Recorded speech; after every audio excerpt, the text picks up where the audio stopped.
ini pemateri. Baiklah, mari kita mulai acara kita pada malam hari ini. Bismillahirrahmanirrahim. Assalamualaikum warahmatullahi wabarakatuh.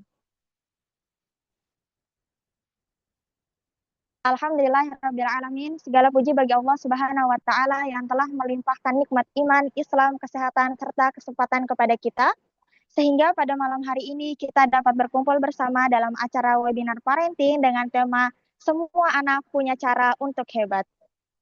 Salawat serta salam semoga senantiasa tercurah kepada Nabi Muhammad SAW, kepada keluarga beliau, para sahabat, dan seluruh umat Islam yang istiqamah mengikuti sunnah beliau hingga akhir zaman. Yang dirahmati Allah, selamat malam dan selamat datang dalam webinar parenting dengan tema "Semua Anak Punya Cara Untuk Hebat" yang diselenggarakan oleh mahasiswi Kuliah Kerja Nyata atau KKN STDI Imam Syafi'i Jember kelompok 22. Sebelum memulai acara, izinkan saya memperkenalkan diri. Saya Clarentia Haifani yang akan memandu jalannya acara pada malam hari ini. Sebelum kita memasuki acara inti, marilah kita dengarkan terlebih dahulu sambutan dari Ketua Kelompok KKN 22 Putri kepada Ukhtuna In Amumtaz. Dipersilakan.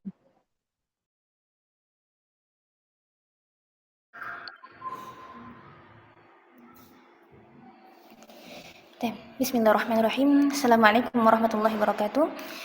Alhamdulillahirabbil alamin. Segala puji bagi Allah Subhanahu wa taala yang telah melimpahkan rahmat, taufik dan karunia-Nya sehingga pada hari ini kita dapat berkumpul dalam kegiatan webinar parenting dengan tema "Setiap Anak Punya Cara Untuk Hebat".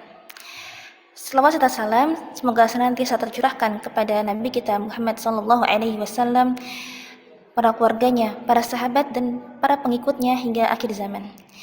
Yang kami hormati pemateri yang insya Allah Ta'ala membersamai dan memberikan ilmunya kepada kita pada kesempatan malam hari ini, Kak Muslim, Hafidzakumullah Ta'ala. Yang kami hormati segenap asatidzah wal ustadzat Kota Rabbani Jember. Yang kami hormati juga dosen pembimbing lapangan kami, Ustadzah Lubna, Hafidhahullah, beserta para ayah dan bunda, juga calon ayah bunda, para peserta webinar yang kami muliakan. Tak lupa saya ucapkan apresiasi sebesar-besarnya untuk rekan-rekan kelompok KKN 22 atas seluruh dedikasi yang dikerahkan.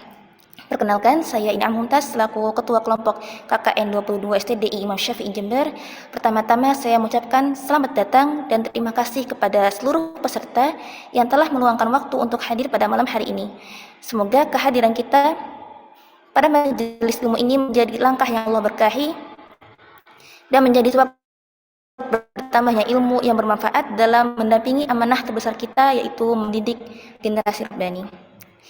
Tema yang kita usung pada malam hari ini mengingatkan bahwa setiap anak diciptakan Allah dengan potensi, keunikan, dan cara belajar yang berbeda.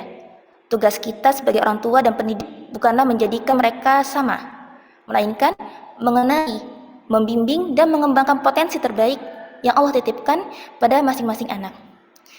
Pada kesempatan ini pula kami menyampaikan rasa syukur dan terima kasih yang sebesar-besarnya kepada keluarga besar Kota Rabbani Jember atas kepercayaan, bimbingan, dan kesempatan yang telah diberikan kepada kami selama pelaksanaan KKN. Bagi kami, KKN ini bukan hanya tentang mengabdi, tetapi juga tentang belajar, bertumbuh, dan mengambil banyak faedah dari lingkungan yang senantiasa menumbuhkan semangat untuk menebarkan semangat ini, untuk mendapatkan manfaat. Semoga Allah membalas setiap kebaikan dengan pahala yang berlipat ganda. Akhir kata, kami berharap kegiatan ini dapat memberikan wawasan, inspirasi, dan bekal yang bermanfaat bagi kita semua dalam membersamai tumbuh kembang anak-anak kita. Akhirul kalam, jazakumullah khairan wa barakallahu fikum. Assalamualaikum warahmatullahi wabarakatuh. Waalaikumsalam warahmatullahi wabarakatuh.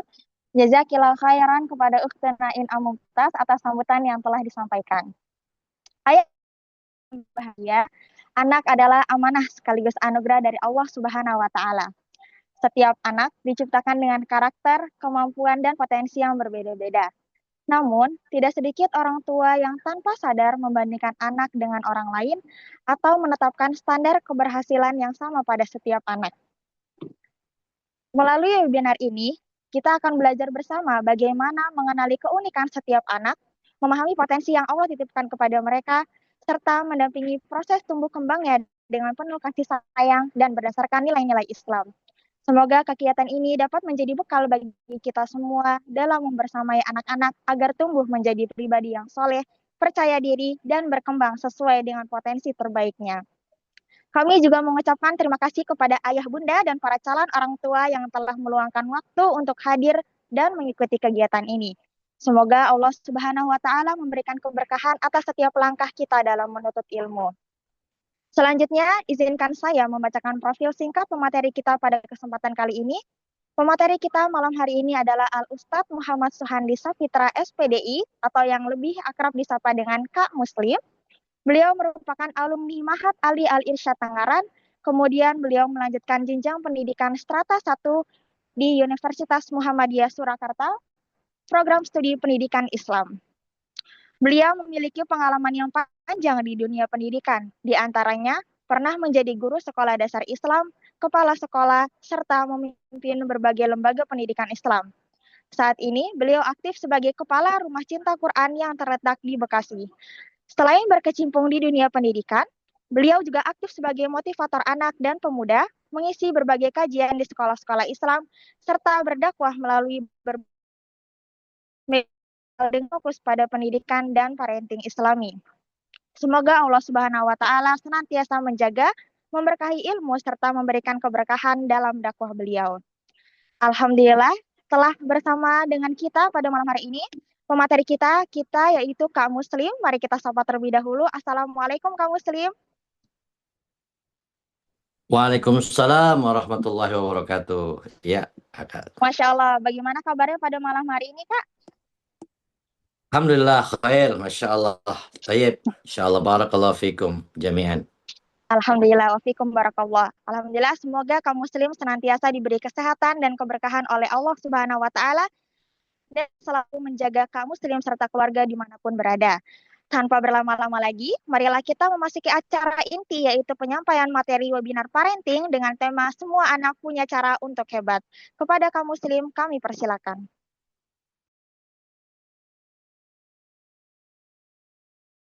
Ya. Bismillah, Alhamdulillah, Assalamualaikum warahmatullahi wabarakatuh. Ya, Alhamdulillah, wassalatu wassalamu ala rasulillah wa ala alihi wa ashabi wa man wala. La halla wa la quwata illa billah amma ba'd. Pertama, kita panjatkan puji syukur kehadiran Allah Subhanahu wa Ta'ala atas segala nikmatnya pada malam hari yang berbahagia ini. Allah izinkan kita untuk bertatap muka melalui webinar parenting ini. Dan Masya Allah ini suatu kehormatan bagi kami diundang oleh mahasiswi dari SCDI Imam Syafi'i Jember dan juga dari orang tua Utap Robert ya, Alhamdulillah, serta bunda dari berbagai daerah yang hadir juga di kajian webinar ini, Alhamdulillah. Dan insya Allah kita akan sedikit membahas sharing terkait parenting ya, parenting anak ya, Masya Allah. Dan semuanya juga saya yakin sudah memiliki anak ini, banyak orang tua yang hadir di webinar parenting ini ataupun calon orang tua dan juga calon pengantin ya yang mau berumah tangga, insya Allah. Mudah-mudahan Allah mudahkan, insya Allah. Ayah bunda sekalian dan juga ikhwan dan akhwat semua di sini, Masya Allah, ini suatu kehormatan ya bisa hadir di tengah-tengah ayah bunda dan juga ikhwan dan akhwat sekalian. Kita membahas tentang anak parenting. Tadi sudah disampaikan oleh MC profil Kak Muslim ya. Sebenarnya itu nama sapaan saya, panggilan ya, Kak Muslim. Tadi udah sebutkan belum nama aslinya? Kakak. Sudah. Oh, udah ya, oke. Aslinya panjang ya, Muhammad Suhandis. Jadi player juga ada. Dan sebenarnya kami backgroundnya adalah guru dan juga motivator anak. Ya, alhamdulillah di tingkat dari mulai tingkat TK SD, SMP sampai SMA kita untuk mencoba mengajar, bukan mencoba ya, sudah kita lalui untuk pendidikan pengajaran di berbagai jenjang, baik TK maupun sampai SMA. Seperti itu. Dan kemudian juga dalam pendidikan anak kita coba praktekkan di rumah. Ya, di rumah kita insya Allah, alhamdulillah di rumah kami Allah berikan nikmat anugerah yaitu 6 orang anak ya, anak 3 pasang, dan ini merupakan eh, bagaimana kita mengaplikasikan pendidikan anak-anak kita, karakternya berbeda-beda ya. Di kami saja 6 anak itu karakternya macam-macam, apalagi di sekolahan ratusan anak dengan berbagai macam karakter ya, Masya Allah. Ini juga sangat berpengaruh ya. Baik. Mohon maaf sebentar, ini saya mau ganti.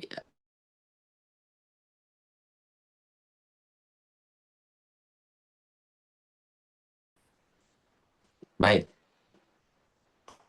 Cek 1 2, kedengeran kakak? Kedengeran, Kak. Oke, baik. Ini tadi ada sedikit gangguan sinyal. Oke, baik. Nanti kita akan lanjutkan lagi. Ini ada file yang akan kita kirim, mungkin kakak panitia bisa ngecek ya filenya. Nanti kita akan tampilkan materi kita pada kesempatan malam hari ini insya Allah.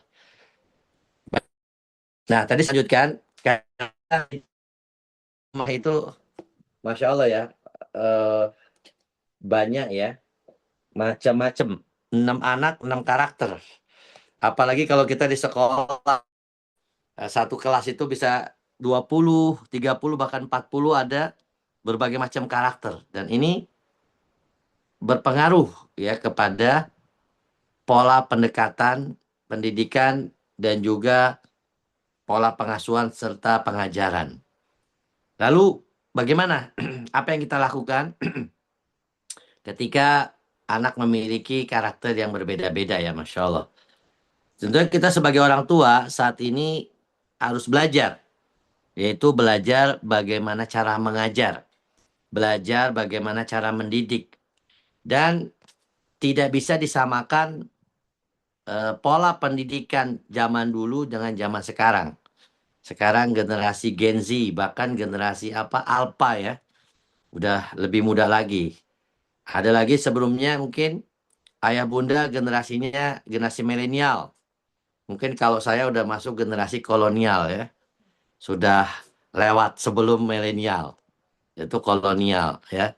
Beda pendekatannya ya. Cara penyampaian, cara komunikasi antara orang tua dengan anak.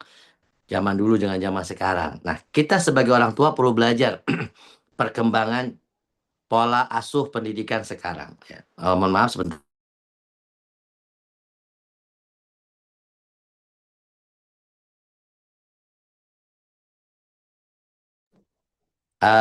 Baik, saya lanjutkan lagi.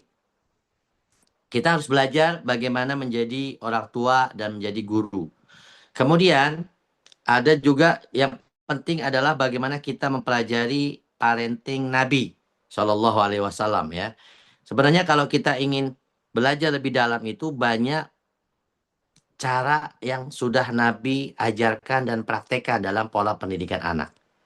Yang sekarang itu sudah diadopsi oleh teori-teori dari Barat, teori parenting, psikologi ya. Sebenarnya pada intinya sudah ada semuanya dalam Islam, baik Al-Quran maupun Sunnah Nabi Shallallahu Alaihi Wasallam. Baik, saya akan lanjut ke materi. Kakak bisa ditampilkan. Semua anak punya cara berbeda untuk hebat ya, cara hebat. Semua anak punya cara untuk hebat. Jadi semua anak itu hebat sebenarnya ya. Nah, boleh mungkin ditampilkan kakak. Baik. Ya, ini materi kita pada hari ini insya Allah. Setiap anak punya cara untuk hebat. Ini namanya mohon maaf masih Kak Muslim. Karena kebiasaan kita tulisnya Kak Muslim ya. Baik, kita buka slide pertama. Nah, ini ada beberapa karakter anak yang perlu dipahami oleh orang tua. Ya, bisa ditampilkan ya. Baik, karakter anak yang perlu dipahami oleh orang tua. Setiap anak ciptakan Allah dengan keunikan masing-masing. Tugas orang tua bukan menyamakan semua anak, tetapi mengenali potensi masing-masing anak dan membimbingnya. Jadi Allah Subhanahu wa Ta'ala ciptakan manusia itu, anak itu unik, ya. Karakternya beda-beda, ya. Beda pemikiran, beda tingkah laku, ya. Kemudian tugas orang tua itu kita nggak bisa menyamakan semua anak. Tapi kita harus memahami potensinya masing-masing, bakat dan minatnya anak ya. Mohon maaf sebentar.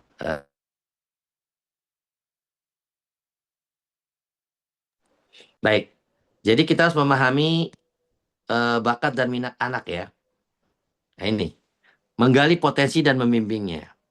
Nah, kita akan pelajari beberapa karakter anak, beberapa karakter anak yang bisa kita pahami sebagai orang tua. Mungkin kita bisa tampilkan. Nah, ayah bunda sekalian, ini ada beberapa contoh karakter anak ya, menurut psikologi dan juga pengalaman kita. Ya. Yang pertama itu anak macam-macam ya.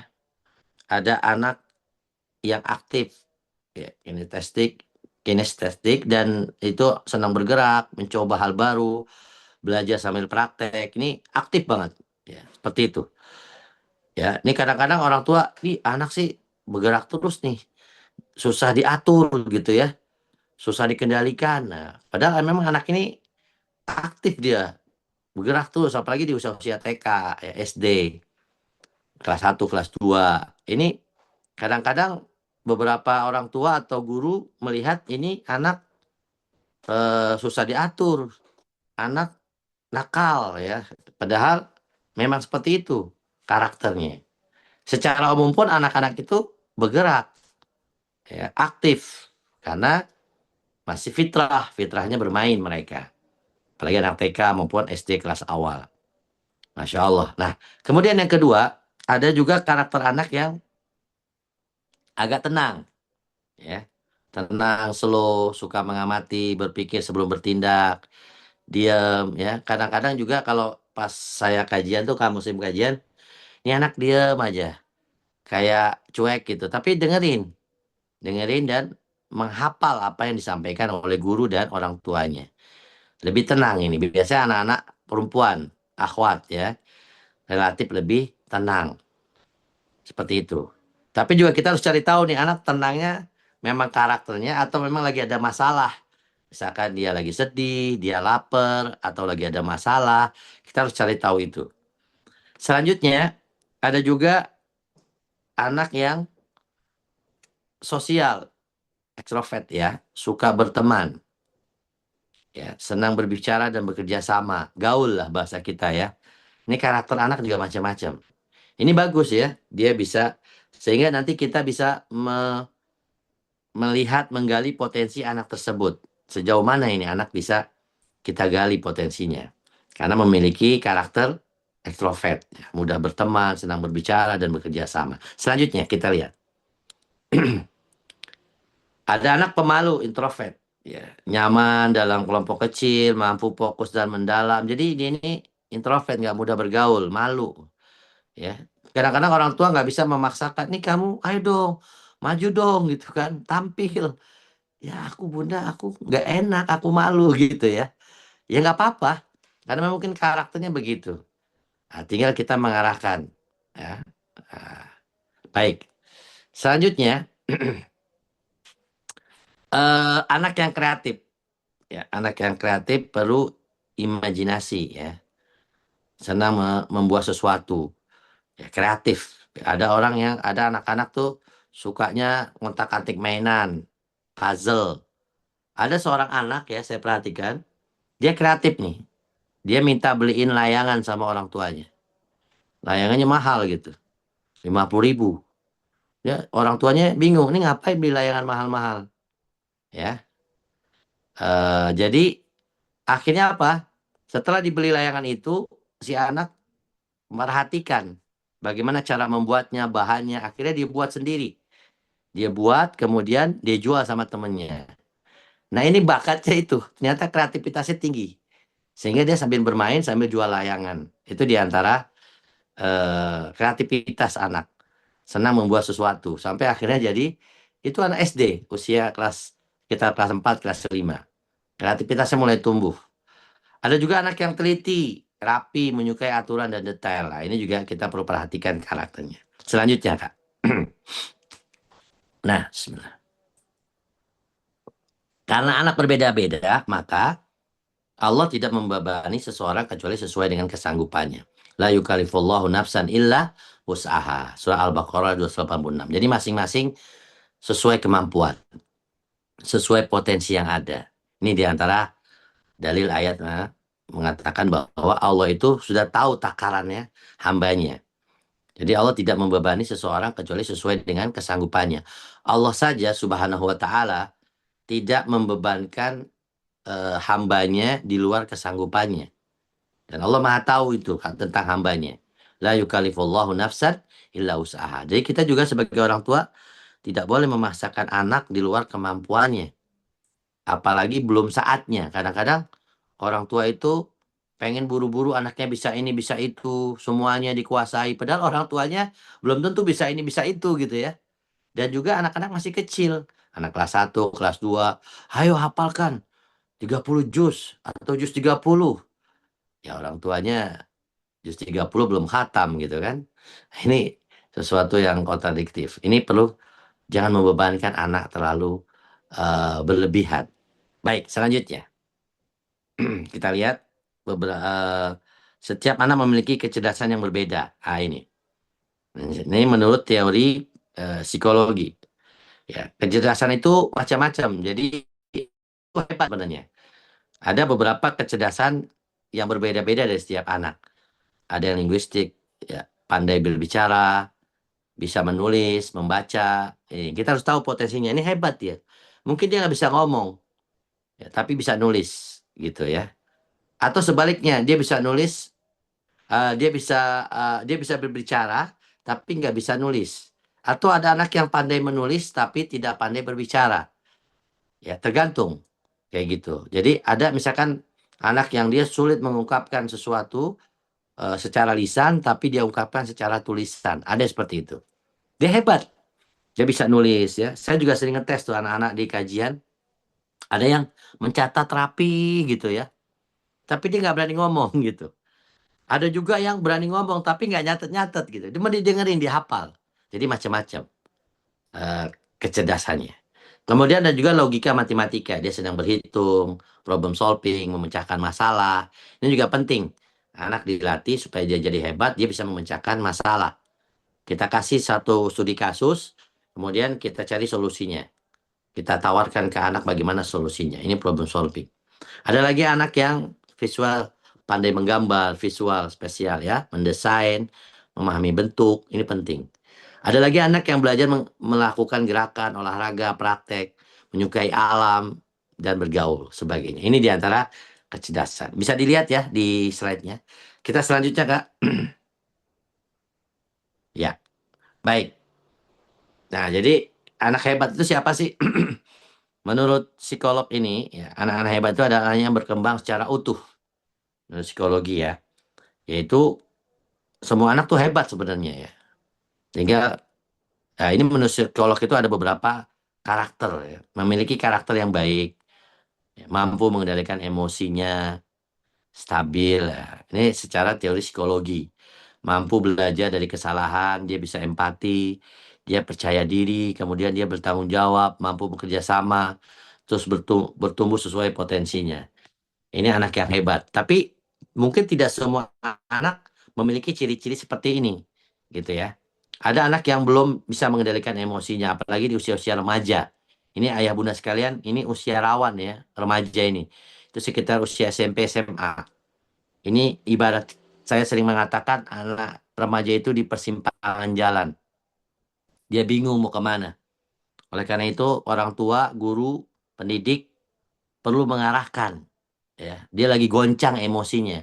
Ditenangkan, diarahkan, dibimbing. Mau kemana kali kamu?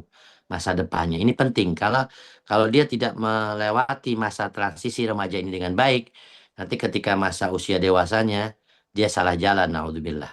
Tapi kalau dia bisa melewati dengan baik transisi dari anak-anak ke dewasa di usia remaja, insya Allah dia akan selamat dunia akhirat.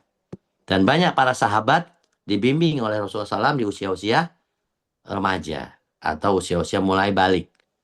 Nah, biasanya itu usia balik itu anak SD sekarang cepat ya. Ada yang kelas 4 udah balik, SD kelas 5 SD udah balik, kelas 6 ada yang udah balik, dia ada banyak saya lihat.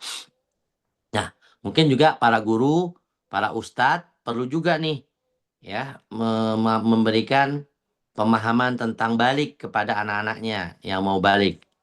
Ya, kemarin saya ngisi kajian di salah satu sekolah di Bengkulu, itu judulnya Aku Siap Balik untuk anak-anak 4, 5, 6 SD. Bagaimana ciri-ciri balik, apa yang harus dilakukan, pergaulan dengan sesama jenis, lawan jenis, seperti apa, kemudian bagaimana menyikapi sex education lah, itu diantaranya. Kemudian juga tentang kewajiban-kewajiban kalau sudah balik seperti apa. Kemarin nih, ini qadarullah baru pulang tadi sore ya dari guru. Jadi itu salah satu kita menjaga anak-anak itu emosinya supaya dia memiliki psikologi yang matang, emosinya matang. Jadi nggak kaget dengan perubahan fisik, perubahan mental dan sebagainya. Dan lebih percaya diri, lebih bertanggung jawab. Mungkin itu dulu dari saya sebelum nanti saya bahas tentang siapa anak hebat menurut. Satu slide lagi Kak, kita lihat. Ubah pujian menjadi apresiasi. Nah, jadi ini salah satunya. Jadi mungkin ini saran dari saya ya, misalnya kamu pintar. Nah, ya. Jadi sebenarnya gini, pertama anak itu kita harus apresiasi beliau, mereka ayah dan bunda bangga karena kamu mau berusaha dan tidak mudah menyerah gitu ya. Jadi kamu bisa, kamu pintar. Jadi jangan langsung menjudge, wah kamu ini bodoh, kamu ini nggak bisa apa-apa gitu ya. Kita sebagai orang tua harus introspeksi diri. Kalimat-kalimat orang tua itu kadang menjadi doa. Oleh karena itu, ketika kita mengungkapkan sesuatu kepada anak, coba kata-kata positif dan doa. Sehingga ada motivasi buat anak untuk berubah menjadi anak hebat dan lebih baik. Seperti itu. Wallahu a'lam bishawab. Ya, kita kembali dulu Kak. Kita mungkin ada diskusi, tanya jawab. Silakan. Ada satu lagi nanti sebenarnya materinya siapa anak hebat menurut Islam ya dalam artian Al-Quran, Sunnah, kemudian juga para sahabat radhiyallahu anhum. Silakan kalau ada yang ingin ditambahkan atau ditanyakan dari ayah bunda. Tafadhol kakak MC. Baik, mari kita buka sesi diskusi. Bagi ayah bunda yang memiliki pertanyaan, silakan bisa menekan emoji raise hand atau tangan. Kemudian MC akan mempersilakan ayah bunda untuk membuka mikrofon.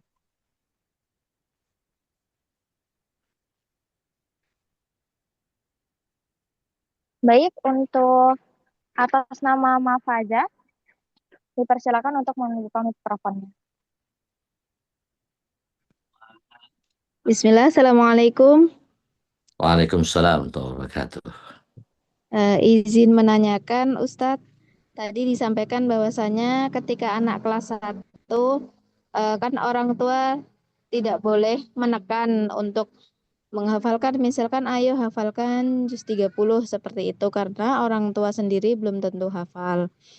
Lalu bagaimana jika orang tua menggunakan metode yang menyenangkan bagi anak, misalkan dengan menyetelkan murotal sambil anak bermain-main di dalam rumah seperti itu, kita berikan permainan. Nah, sehingga hari demi hari anak tersebut atas izin Allah hafal dengan sendirinya. Nah, dan juz 30 di sini bukanlah juz Baik. yang berat. Bagaimana Ustadz?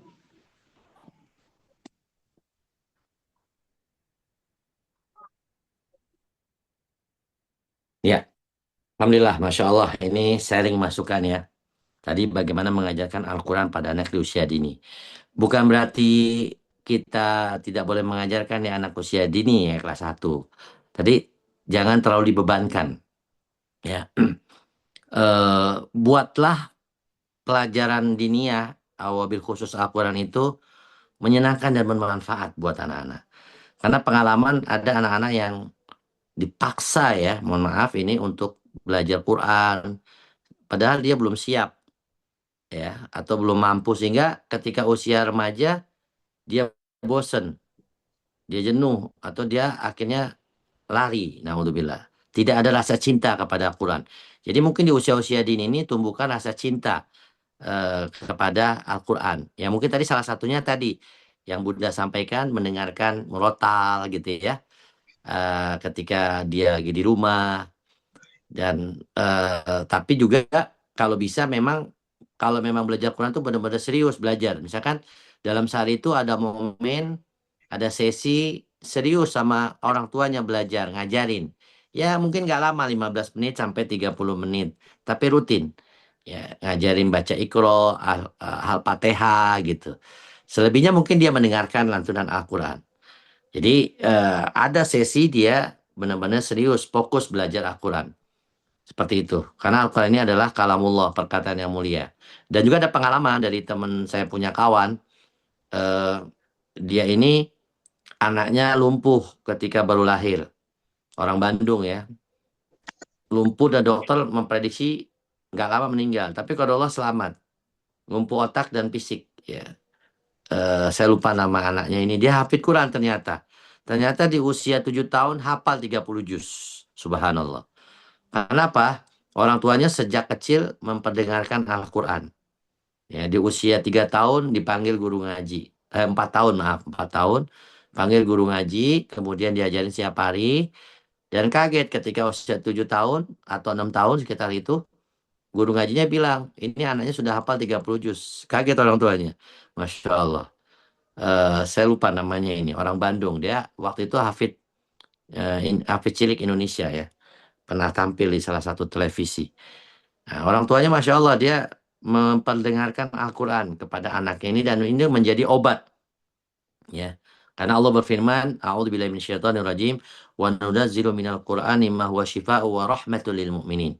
Dan kami turunkan Al-Quran itu obat ya dan juga rahmat bagi orang yang beriman. Seperti itu. Obatnya Al-Quran. Wallahu a'lam bishawab. Silakan.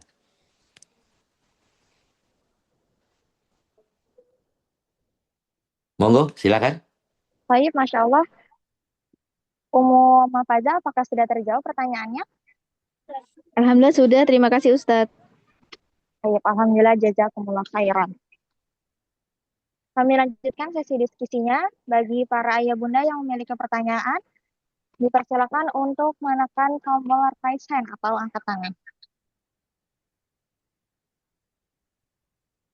Kepada Abu Ibrahim, kami persilakan untuk membuka mikrofonnya. Assalamualaikum warahmatullahi wabarakatuh. Waalaikumsalam warahmatullahi wabarakatuh. Ya, izin bertanya Ustadz. Tadi dijelaskan bahwasanya untuk karakter anak ini beda-beda. Ada yang mempunyai karakter introvert dan ada yang karakter extrovert. Nah, ketika kita mempunyai anak yang dimana dia mungkin karakternya introvert, ya dia malu ketika pertama kali berinteraksi dengan teman baru. Nah, kita sebagai orang tua atau pendidik, guru di sekolah, apa yang perlu dilakukan agar si anak ini tidak malu lagi ketika dia berinteraksi dengan teman barunya? Nah, apa memang kita biarkan aja nanti kemudian lama-lama atau gimana gitu? Ustadz, mohon bimbingannya. Terima kasih, Ustadz. Ya, terima kasih, Masya Allah. Abu Ibrahim kayaknya seorang guru ya. Pak Guru apa Ustadz di pesantren? Baik, Bukan, barakallahu fiik. Ustadz, bukan. Ya, barakallahu fiikum. Ya, jadi malu. Malu itu bagus sebenarnya ya. Nabi SAW bersabda, Al-haya'u minal iman. Malu itu sebagian dari iman. Ya, itu hadisnya. Al-haya'u minal iman. Malu bagus. Malu apa? Malu berbuat maksiat, malu melanggar, ya. Bukan malu dalam mencari ilmu atau malu dalam kebenaran. Malu bertanya itu nggak bagus. Ya, mohon maaf. Malu boleh tapi jangan malu-maluin, gitu ya. Nah, artinya kita kalau anak itu memang pemalu karakternya nggak apa-apa ya. Tapi mungkin yang perlu diperbaiki adalah kepercayaan diri tadi. Kepercayaan diri ya. Kepercayaan diri harus harus ditumbuhkan seperti itu. Eh, jadi intinya kita berikan stimulan-stimulan kepada anak tersebut untuk lebih percaya diri dalam bersosialisasi dengan teman. Apakah kita buat permainan, game yang edukatif, atau kita buat event-event kebersamaan, sehingga anak itu lebih percaya diri dan lebih mudah bersosialisasi dengan teman. Karena sosialisasi ini juga penting ya. Koneksi, bergaul pada temannya dengan baik itu juga penting. Jangan sampai rasa malunya itu akan tumbuh menjadi rasa minder. Ini nggak bagus minder itu ya. Seperti itu. Wallahu alam. Baik, saya mungkin sampaikan untuk materi selanjutnya ya. Baik. Mungkin kakak bisa disampaikan dulu apa namanya eh materi selanjutnya nanti sebelum kita buka diskusi lagi. Masih ada penjelasan ya? Ya. Siapa anak hebat menurut Islam? Baik. Ini saya lanjutkan sedikit. Dalam Islam, anak hebat itu bukan sekedar yang cerdas, tapi yang beriman, bertakwa, dan berakhlak mulia. Ini kita sudut pandang Islam ya, menurut Quran dan Sunnah, serta pemahaman salafus soleh. Jadi, bukan hanya cerdas, intelek, tapi dia memiliki akidah yang tepat, yang kuat. Kemudian takwa kepada Allah Subhanahu wa taala dan berakhlak mulia. Kita lanjut. Selanjutnya, nah ini diantara dalil-dalil Al-Quran bahwasanya yang hebat itu siapa? Orang yang bertakwa kepada Allah Subhanahu wa taala. Allah berfirman dalam surat Al-Hujurat ayat 13, A'udzubillahi minasyaitonirrajim, inna akramakum indallahi atqakum. Sesungguhnya orang yang paling mulia di antara kalian di sisi Allah adalah orang yang paling bertakwa. Jadi ini ciri khasnya orang hebat itu adalah orang yang bertakwa kepada Allah Subhanahu wa taala. Ya, paling bertakwa. Bukan yang banyak harta atau bukan yang memiliki hanya kecerdasan atau memiliki kekayaan gitu ya. Seperti itu. Nah, ini yang penting buat kita memahami bahwa di sisi Allah itu yang hebat adalah yang paling bertakwa. Gitu. Selanjutnya, Rasulullah SAW bersabda, Al-mu'min qawi khairun ahabu ilallah minal mu'min dhaif. Mukmin yang kuat lebih baik ya, lebih dan dicintai oleh Allah. Ini kurang ya, mohon maaf. Mukmin yang kuat lebih baik dan lebih dicintai oleh Allah daripada mukmin yang lemah. Meskipun pada keduanya ada kebaikan. Ini ada sedikit kurang ketikannya, hadisnya, terjemahannya. Jadi intinya mukmin yang kuat itu lebih baik. Kuat apanya? Nah ini. Di sini para ulama menjelaskan kekuatan di sini adalah kekuatan iman, akidah, ilmu, akhlak, fisiknya juga, dan semangat beramal soleh.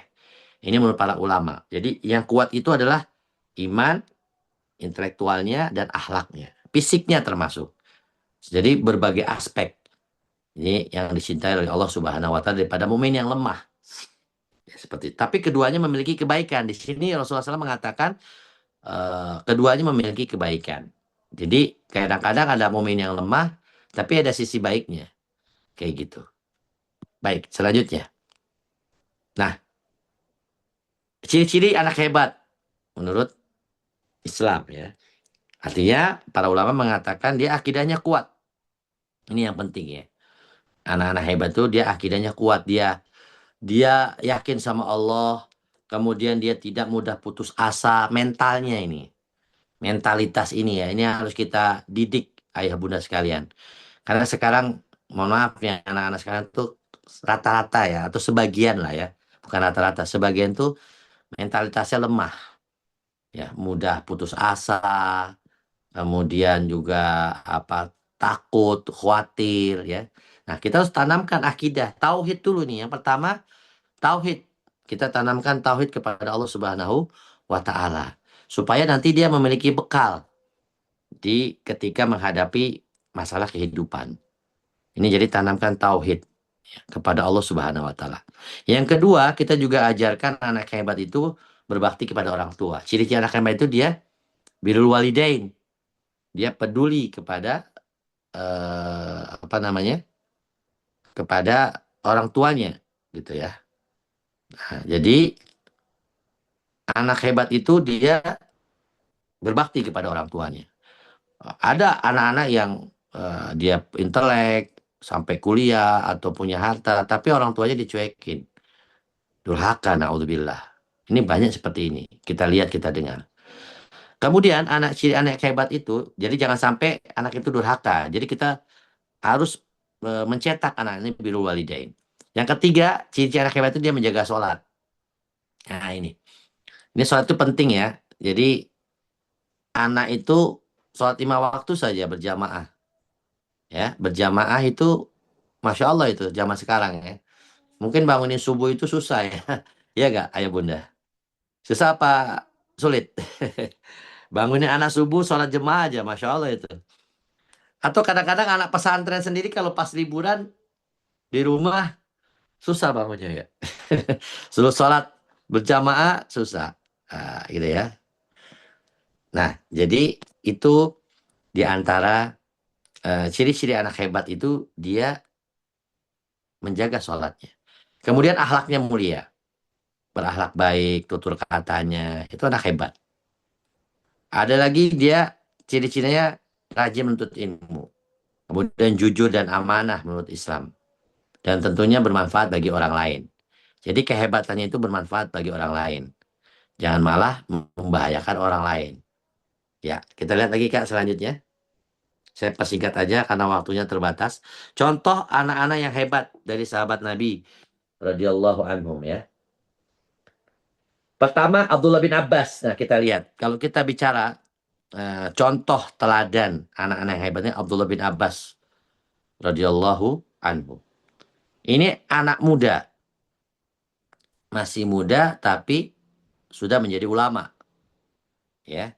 Terjematul Quran, ini ahlu tafsir. Ya. Beliau ini dididik oleh Nabi SAW, bahkan didoakan, Allahumma faqihu fid din wa alimhu ta'wilah. Ya Allah, pahamkan dia agama dan ajarkan kepadanya tafsir Al-Quran. Ini Abdullah bin Abbas. Didikan Rasulullah. Yang kedua, siapa contohnya? Nanti antum bisa cari kisahnya. Yang kedua, sahabat Nabi. Boleh dibuka kan? Ya, anak hebat nih. Anak muda. Usama bin Zaid. Radhiyallahu anhu. Ya, dia lihat slide-nya. Dia diangkat jadi panglima perang pada usia sekitar 18 tahun. Menunjukkan bahwa usia muda bukan penghalang untuk memikul amanah besar. Jadi, sahabat-sahabat radhiyallahu anhum itu banyak anak-anak muda. Anak hebat. Ini bayangin, panglima perang usia 18. Coba anak sekarang 18 tahun bisa apa deh. Ini prihatin kita. 18 tahun malah ngerepotin orang tua deh. Minta jajan, minta beliin HP iPhone, HP mahal. Bukannya berjihad, malah tawuran. Naudzubillah. Ini Usama bin Zaid berjihad jadi panglima perang. Jihad di usia 18 tahun. Usama bin Zaid. Selanjutnya. Contoh lagi sahabat yang hebat Ali bin Abi Thalib radhiyallahu anhu. Masuk Islam di usia 11 tahun. Ya, ini sepupu Nabi. Sekaligus mantu Nabi. Ya, dikenal karena ilmu, keberanian dan ketakwaannya. Masya Allah nih Ali bin Abi Thalib. Selanjutnya. Nah, ini juga contoh anak hebat dari ulama. Imam Syafi'i rahimahullah. Hafal Quran sejak kecil. Ya. Dia salah satu imam mazhab. Dan ini dibimbing langsung oleh ibunya ini, Imam Syafi'i rahimahullah. Ya. Masya Allah, ini dari kecil. Dari usia 10 tahun udah hafal Quran 30 juz. Al-Ummu Madrasatil Ula. Ibu adalah sekolah yang utama. Juga Imam Nawawi. Ahlul Hadis. Ya, Riyadhus Shalihin kita kenal kitabnya. Taib, itu materi dari saya, singkat, padat. Silakan kita buka diskusi, kakak. Ini juga saya salut juga contohnya kepada kakak panitia semuanya, KKN, mahasiswi STD Imam Syafi'i Jember. Di usia-usia mahasiswa ini sudah bisa memberikan manfaat buat orang banyak dengan acara webinar dan lain sebagainya. Dan alhamdulillah juga salah satu anak saya lagi KKN di SCDI Jember, ya, Ahwat juga. Masya Allah, barakallahu fikum. Semoga ini menjadi contoh buat kita semua, anak muda berkarya, bermanfaat, dan istiqomah. Allah, silakan kak. Baik, Masya Allah, luar biasa sekali materi yang dia sampaikan oleh kaum muslim pada malam hari ini. Jazakumullah khairan kepada kaum muslim atas ilmu dan motivasi yang telah disampaikan. Ayah bunda serta para calon orang tua yang dirahmati Allah, izinkan Ana untuk mengambil intisari dari materi yang telah disampaikan oleh kaum muslim. Dari materi yang telah kita simak bersama, kita belajar bahwa setiap anak adalah pribadi yang unik. Tidak ada satu ukuran yang dapat digunakan untuk menilai keberhasilan semua anak. Tugas orang tua bukanlah menuntut anak menjadi seperti orang lain, agar mau berkembang sesuai dengan potensi terbaik yang Allah karuniakan. Semoga ilmu yang telah disampaikan dapat menjadi bekal bagi kita dalam mendidik dan membersamai anak-anak dengan lebih bijaksana, penuh kesabaran dan kasih sayang. Selanjutnya kita akan memasuki sesi diskusi yang kedua. Pada kesempatan kali ini, bagi ayah bunda yang memiliki pertanyaan, bisa menggunakan fitur raise hand. Kemudian kami akan mempersilakan ayah bunda untuk menyalakan mikrofon. Namun sebelum itu, saya akan membacakan terlebih dahulu pertanyaan yang sudah masuk melalui kolom chat. Pertanyaan diajukan dari Umu Ibrahim. Assalamualaikum warahmatullahi wabarakatuh, Ustadz. Afwan izin bertanya, anak saya paling besar usia 7 tahun, dia cepat menangkap apa yang diajarkan, tapi di umur segini dia suka sekali main game misalnya. Karena kan dia kasih jatah main game sepekan sekali. Apa karena dibatasi, hal itu yang membuat dia jadi kepikiran terus. Lalu bagaimana baiknya ya Ustadz? Syukran jazakumullah khairan. Masya Allah, barakallahu fikum. Semoga jadi anak yang soleh. Usia 7 tahun, ya dunianya bermain. Bermain itu kebutuhan bagi anak. Ya, jadi orang tua jangan melihat negatif thinking kepada anak dalam hal bermain. Nah, tinggal permainan apa yang bermanfaat, yang edukatif. Beda bermain dengan main game. Nah, main game HP ini harus kita arahkan, harus kita batasi, ya. Ya, misalkan tadi ini contohnya sepekan sekali, silakan. Atau mungkin ditambah sepekan berapa kali, 2 atau 3 kali. Tapi orang tua mengawasi, mendampingi main gamenya dan dikasih waktu. Ya, dikasih waktu. Oh, mungkin 1 jam. Dan harus tahu dia main apa sih ini. Seperti itu. Ya, juga jangan terlalu dilarang ini. Karena kadang-kadang anak-anak dilarang main game, akhirnya di rumah nggak main game, mainnya ke tetangga. Temennya main di lapangan, main gamenya. Kita nggak tahu apa yang dia mainin. Seperti itu. Wallahu alam. Jadi dengan digital ini memang kita nggak bisa hindari ya. Medsos, game. Tapi ingat, kita harus tahu dan arahkan. Intinya itu. Wallahu alam. Begitu Kak. Baik, Masya Allah, barakallahu fikum. Kemudian pertanyaan selanjutnya yang telah masuk di kolom chat. Pertanyaan diajukan dari Umu Tias, Umu Abdullah.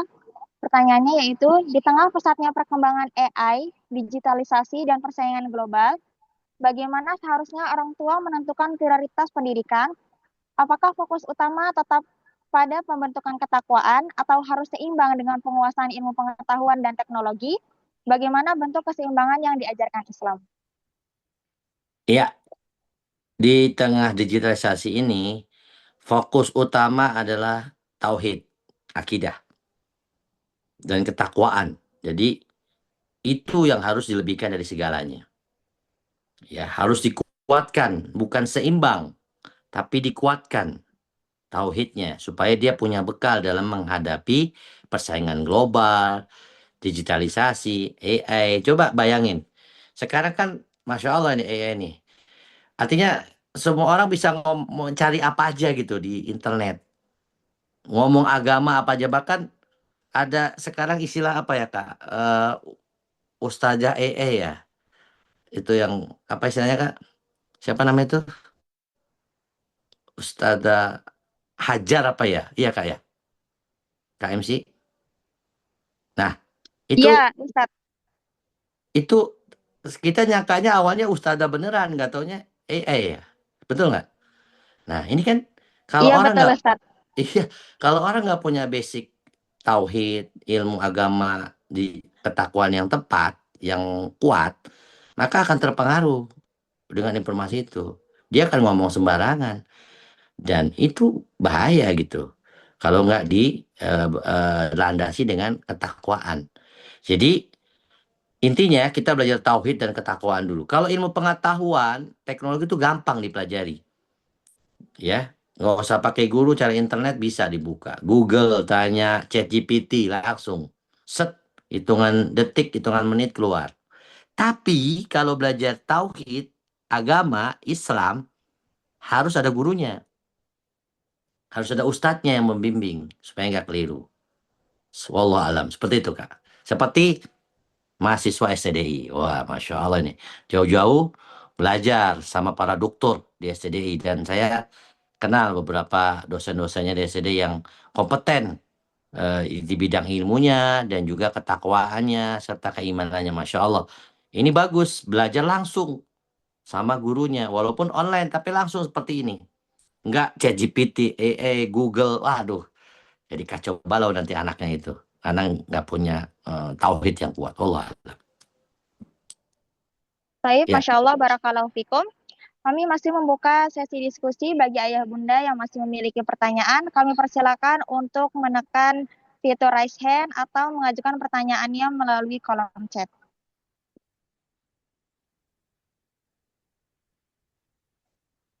Mau tanya langsung nggak apa-apa silakan. Atau mengungkapkan pengalaman, ide, saran. Kita terbuka aja karena kita sama-sama orang tua dan sama-sama masih belajar menjadi orang tua yang hebat, mendidik anak yang hebat. Wallah. Baik, kepada Umu Ibrahim, kami persilakan untuk mengajukan pertanyaannya.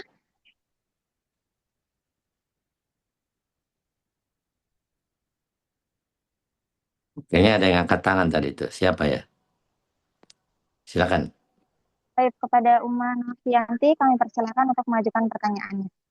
Ya, Bismillahirrahmanirrahim. Assalamualaikum warahmatullahi wabarakatuh. Waalaikumsalam warahmatullahi wabarakatuh. Eh, Gini, Muslim. Saya panggilnya kamu Muslim aja ya, nggak apa-apa ya. Iya, Saya apa-apa. kebetulan alhamdulillahnya anak saya dua-duanya selalu ikut kajian kamu Muslim yang di Masjid Al-Aqsa. Bekasi, ya. Iya, Bekasi. Jadi gini Ustaz, kamu Muslim saya mau mau sedikit minta masukan. Saya kan ibu dari dua orang anak. Yang pertama anak perempuan, sekarang usianya sudah 12 tahun. Wow. Terus yang kedua anak punya anak laki-laki usia 7 tahun. Yang 12 tahun itu em, anak perempuan yang menurut saya Masya Allah banget. Anak yang benar-benar memang kami sangat-sangat inginkan. Jadi dengan berjalannya waktu setelah dikasih, dia dilimpahkan segala rasa kasih sayang sampai ke materi pun semuanya diberikan. Pokoknya apapun yang dia minta, apapun yang dia inginkan itu selalu kami usahakan karena baru punya anak pertama, apapun itu kami berikan. Sampai akhirnya saat pemilihan sekolah pun sebagai orang tua yang kita gini, saya sama suami minim dengan ilmu agama, tidak punya basic pengetahuan agama, boro-boro mau mau ngerti baca apa Arab gundul ngaji juga bisa nyambung ayat sih alhamdulillahirabbil alamin kan. Akhirnya kita memiliki sekolah jadi mulai dari TK dengan sekolah yang berbasicnya agama. Luluslah dia, tumbuh dengan anak perempuan yang ceria, yang bisa seperti yang tadi kamu bilang dia termasuk anak yang aktif. aktif berbicara, cepat menangkap pelajaran sampai bisa dibilang unggul lah. Nah, kemudian setelah setahun di PK, di RA, akhirnya kita memilih memasukkan sekolah ke Madrasah Ibtidaiyah, tapi dia negeri. Nah, dari situlah saya, karena melihat awalnya potensi anak itu dianya bagus, cepat nangkap segala macam, saya genjot di situ, dalam artian saya push. Saya memang melihat, ya karena saya merasa saya adalah ibunya. Jadi saya tahu anak saya mampu kalau saya suruh dia hafalan Al-Quran, suruh dia nyari prestasi secara akademik, harus juara itu. Saya tahu. Tapi lama kelamaan mungkin apa saya yang salah apa gimana, dia semakin ke atas naik kelas 2 kelas 3 kok dia jadi dia sempat ngomong, saya nggak suka di keramaian, saya nggak suka dituntut, saya introvert bunda, gitu. Saya kaget. Astagfirullahaladzim, perasaan menurut saya selama ini hanya ingin mengarahkan dia, gitu kan. Nah, datanglah adiknya, lahirlah adiknya ke dunia. Sampai dia sempat bilang, saya nggak mau punya adik. Seperti itu, saya nggak mau punya adik. Em, tapi kan saya selalu kasih nasihat, saya kasih bilang, Allah kan menciptakan manusia, Kak. Anak kedua ini kan, ya ini dari Allah, Allah yang qadarullah, Allah yang mengizinkan kamu sebagai kakak punya adik. Nah, di satu sisi setelah berkembang juga, akhirnya saya bingung, apakah saya harus menerapkan pola saya ke kakaknya dengan anak yang kedua ini. Sedangkan memang yang kedua ini kan laki-laki. Dan pada umumnya kan orang bilang, mendidik Ya, anak laki-laki beda dengan anak perempuan. Anak ya, laki-laki semakin dikerasin, dia akan semakin membangkang gitu. Tapi kan kita sebagai orang tua sudah punyain. Selalu itulah kembali. Saya ini orang tua dia, saya ini maknya, saya ya, ngelahirin dia gitu kan. Jadi saya tahu anak saya harus saya apain. Nah, makanya itu Kak Muslim. Jadi untuk ya, anak baik. yang kedua ini saya harus bagaimana? Ya, Apalagi yang laki-laki ini baru mau masuk udah ke SD kelas 1, kok beda banget dengan kakaknya ya? Aktifnya sampai dia hanya berpikir ya, motivasi sekolah adalah apa? Bermain. Sedangkan dia di SD baik. kelas 1.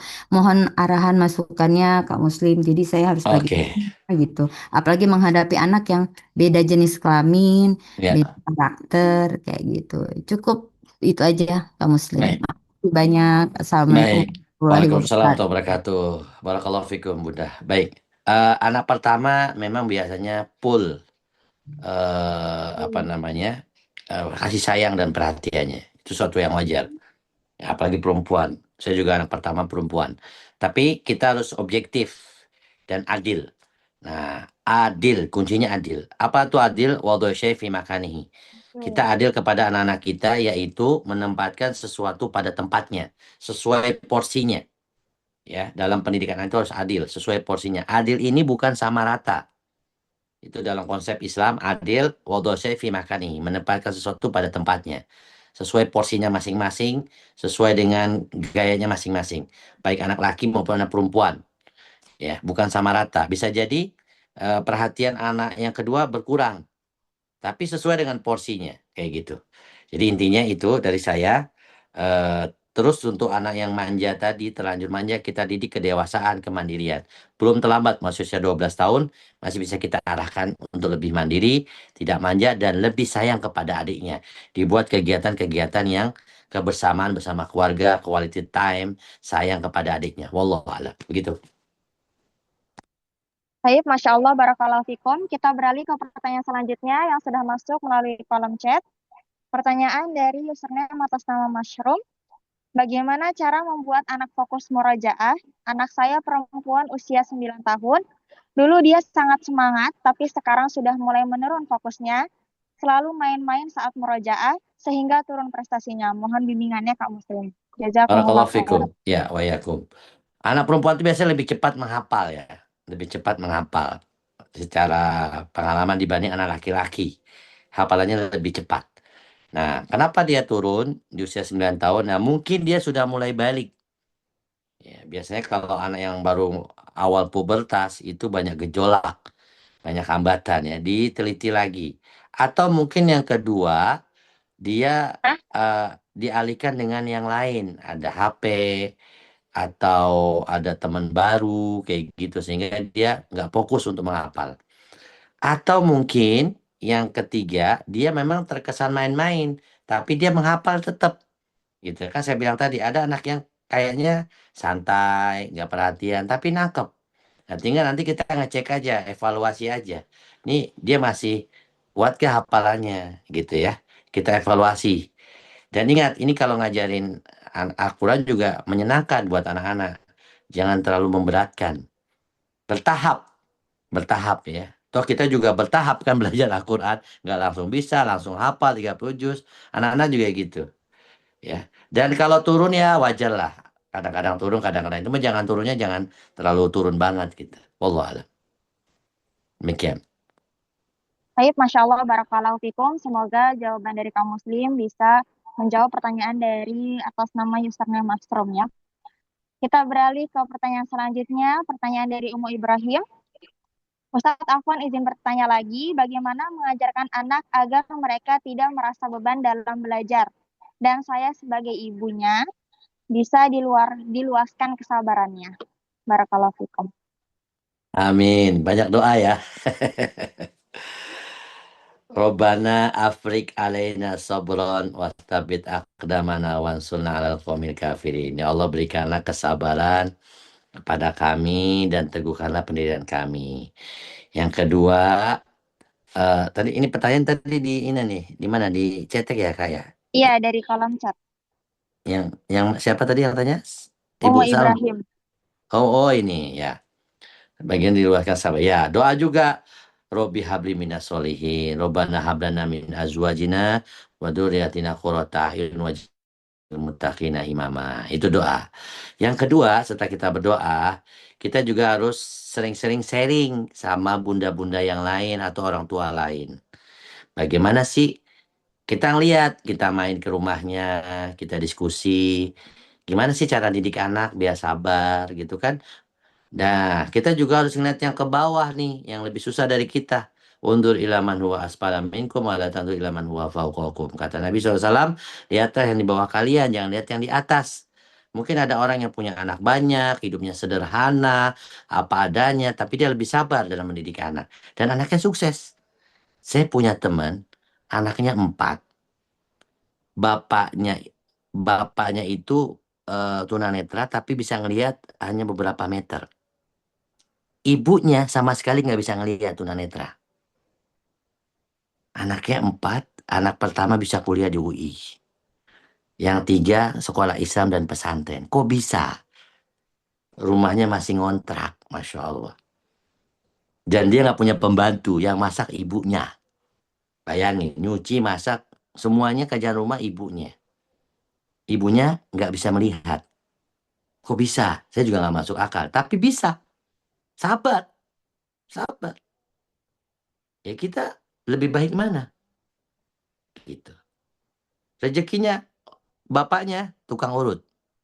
Bayangin, tukang pijit. Ibunya nggak kerja, di rumah kerjanya. Subhanallah. Itu. Jadi ada orang yang lebih susah dari kita, tapi bisa mendidik anak. Ini kenyataan. Saya melihat sendiri. Subhanallah. Semangat. Sabar. 200%. Mendidik anak, sabarnya 200%. Dilipat gandakan. Fasbir sobron jamila. Allah. Begitu Kak. Baik, Masya Allah, jazakumullah khairan kaum muslim. Semoga penjelasan kaum muslim bisa menjawab pertanyaan dari Umu Ibrahim. Kita beralih ke pertanyaan selanjutnya, pertanyaan dari Ummah Salma. Afwan, Ustadz izin bertanya, bagaimana ya Ustadz cara menghadapi anak yang aktif, apalagi aktif juga ketika sedang belajar dan sulit fokus. Terkadang mudah juga terdistrak dengan hal-hal yang di sekitarnya. Ya. Biar fokus ya. Baik. Tadi anak-anak itu kadang kita menganggap nggak fokus, tapi dia fokus ya. Nah, jadi gini, pertama itu kita harus membuat opening yang menyenangkan buat anak-anak. Dari cara salam gitu ya. Assalamualaikum, halo apa kabar, kamu lagi apa gitu ya.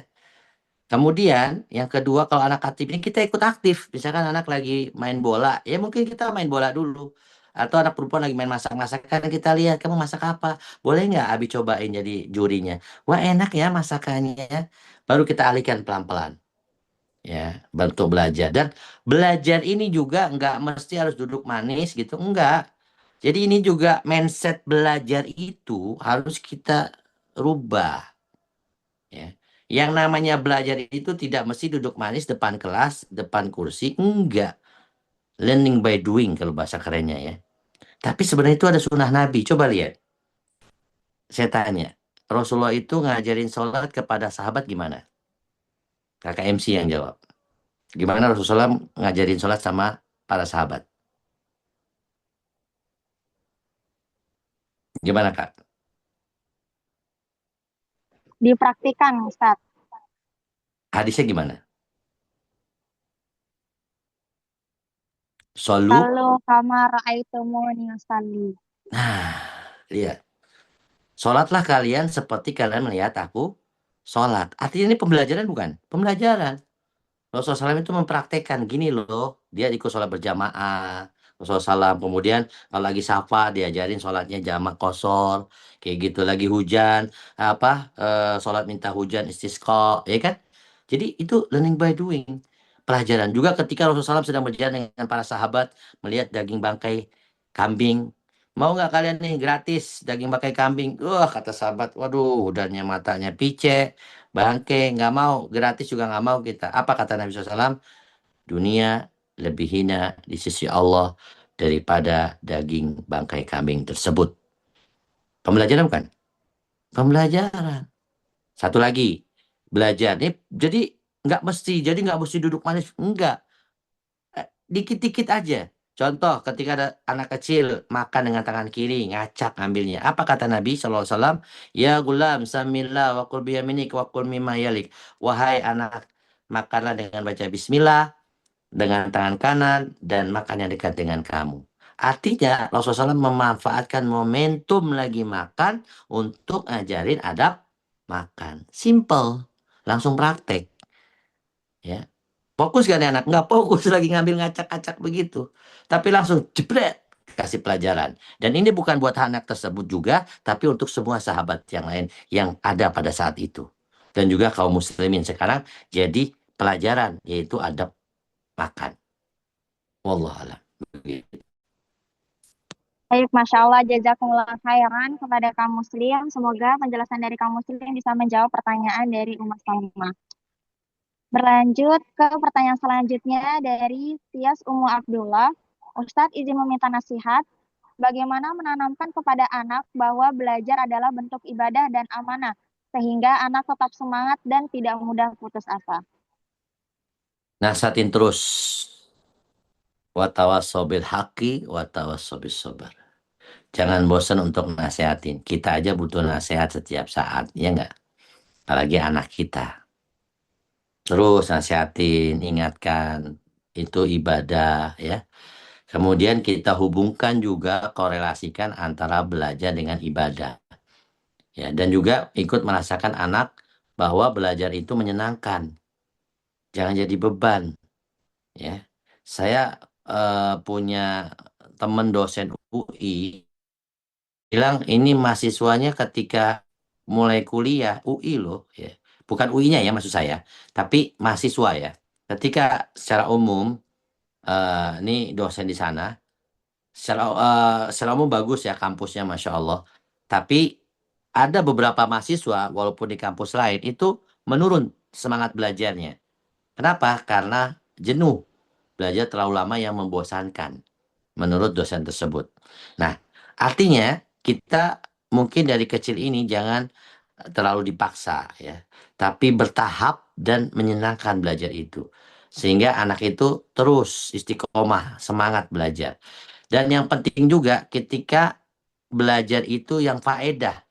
Jangan kita memberikan ilmu pelajaran tidak bermanfaat buat anak.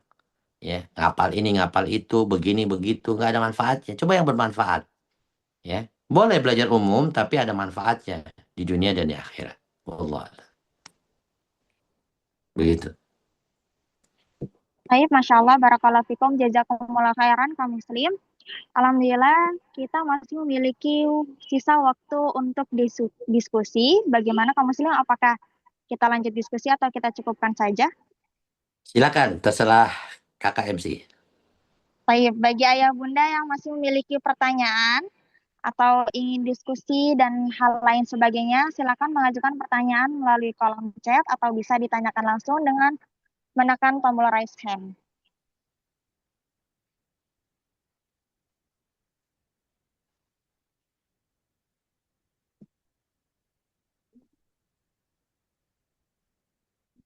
Ya. Mana nih? Ada masih online atau punya kesibukan ngurus anak?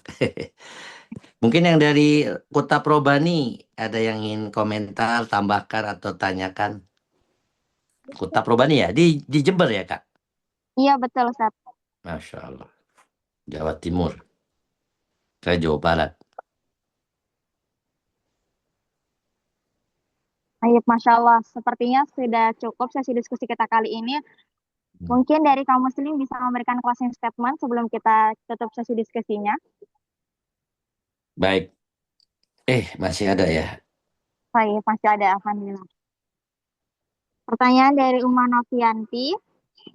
Kak, apakah salah kalau kita sering dengan anak, sedangkan maksudnya kita Ya, motivasi dan membandingkan ya. Eh, Motivasi itu perumpamaan ya kepada orang lain. Ya mungkin ulama-ulama terdahulu atau para sahabat. Kalau motivasinya dari adik nih, adik kamu begini, kakak kamu itu membanding-bandingkan. Dia tuh adanya begitu ya. Ya, biasanya orang nggak suka dibanding-bandingin, anak nggak suka gitu. Ya, kita hindarilah. Bedakan antara motivasi dan membanding-bandingkan. Wallahu alam. Baik, saya terakhir dari saya. Bismillah, alhamdulillah. Buat ayah bunda dan juga calon ayah bunda, calon orang tua. Dalam mendidik anak itu, yang pertama luruskan niat karena Allah Subhanahu wa Ta'ala. Dimulai dari kapan kita mendidik anak itu supaya jadi anak hebat? Dimulai dari sebelum menikah, yaitu pilihlah calon pasangan yang soleh atau soleha. Sehingga kita bisa bekerja sama dalam mendidik anak-anak yang soleh dan soleha dan anak-anak hebat. Kemudian ketika sudah menikah atau baru menikah, mulai susun strategi dalam pendidikan anak yang tepat. Satukan visi dan misi dengan pasangan kita, satukan langkah. Jangan sampai anak bingung karena berbeda pendapat atau keputusan antara ayah dan bundanya. Ketika ada perbedaan, maka tentukan satu keputusan, satu kebijakan untuk pendidikan anak-anak kita. Itu yang kedua. Yang ketiga, buat ayah bunda yang sudah punya anak besar atau anak banyak, sabar. Sabar mendidik anak, tetap berdoa kepada Allah Subhanahu wa Ta'ala, dan juga kita ajarkan tauhid kepada anak-anak kita agar lebih dekat kepada Allah dan juga merasa diawasi oleh Allah 24 jam. Demikian dari saya. Sekali lagi, semoga Allah anugerahkan kita anak-anak yang soleh dan soleha yang menjadi anak hebat. Terima kasih juga buat kakak-kakak mahasiswa SCDI Imam Syafi'i Jember. Tetap semangat dan tetap menebar manfaat buat umat dan umahat. Wallahu a'lam. Assalamualaikum warahmatullahi wabarakatuh. Amin. Allahumma amin. Waalaikumsalam warahmatullahi wabarakatuh. Alhamdulillah sesi diskusi kita pada malam hari ini telah selesai. Jazakumullah khairan kepada ayah bunda sekalian yang telah berpartisipasi dalam sesi tanya jawab. Semoga jawaban dan penjelasan yang telah disampaikan dapat memberikan manfaat, menambah wawasan, serta menjadi bekal dalam mendampingi tumbuh kembang putra-putri kita sesuai dengan tuntutan Islam. Kami juga mengucapkan terima kasih atas antusiasme ayah dan bunda yang telah mengikuti kegiatan hari ini dari awal hingga akhir. Semoga ilmu yang diperoleh menjadi amal jariah bagi kita semua dan dapat diterapkan dalam kehidupan sehari-hari. Tidak terasa, kita sudah memasuki penghujung acara. Alhamdulillah, rangkaian kegiatan webinar parenting dengan tema "Semua Anak Punya Cara untuk Hebat" telah kita ikuti bersama. Kami menyampaikan ucapan terima kasih yang sebesar-besarnya kepada Kota Prabani yang telah memberikan dukungan, kepercayaan, serta memfasilitasi terselenggaranya webinar ini sebagai bagian dari pelaksanaan program kerja kuliah kerja nyata kelompok 22. Semoga Allah Subhanahu wa taala membalas segala kebaikan dengan pahala yang berlipat ganda serta senantiasa memberkahi setiap ikhtiar dalam mendidik generasi Islam. Kami juga mengucapkan terima kasih kepada seluruh ayah, bunda, dan para calon orang tua yang telah berpartisipasi, serta kepada seluruh panitia KKN kelompok 22 yang telah bekerja sama sehingga kegiatan ini dapat terlaksana dengan baik. Jazakumullah khairan. Tak lupa, kami mengucapkan terima kasih yang sebesar-besarnya kepada kaum muslim selaku pemateri yang telah meluangkan waktu, berbagi ilmu, pengalaman, serta inspirasi kepada kita semua pada malam hari ini. Semoga Allah Subhanahu wa taala senantiasa memberkahi ilmu, kesehatan, dan setiap langkah dakwah kaum muslim. Jazakumullah khairan kasiran atas kehadiran dan ilmu yang telah disampaikan. Selanjutnya, kami persilakan kepada kaum muslim untuk meninggalkan ruangan Zoom meeting. Barakallahu fikum. Waalaikumsalam. Assalamualaikum warahmatullahi wabarakatuh. Waalaikumsalam warahmatullahi wabarakatuh. Saya mewakili panitia memohon maaf apabila terdapat banyak kekurangan dalam terselenggaranya acara pada malam hari ini. Saya, Clarenti Ahilfani, sebagai MC, mohon pamit undur diri. Semoga Allah Subhanahu wa taala senantiasa memberikan keberkahan atas ilmu yang telah kita pelajari dan memudahkan kita dalam mengamalkannya. Mari kita tutup dengan membaca hamdalah dan doa kafaratul majelis. Alhamdulillahirabbil alamin. Subhanakallahumma wa bihamdika asyhadu an la ilaha illa anta astaghfiruka wa atubu ilaik. Jazakumullah khairan wa barakallahu fikunna. Sampai bertemu di majelis ilmu lainnya. Wassalamualaikum warahmatullahi wabarakatuh. Waalaikumsalam. Waalaikumsalam warahmatullahi wabarakatuh.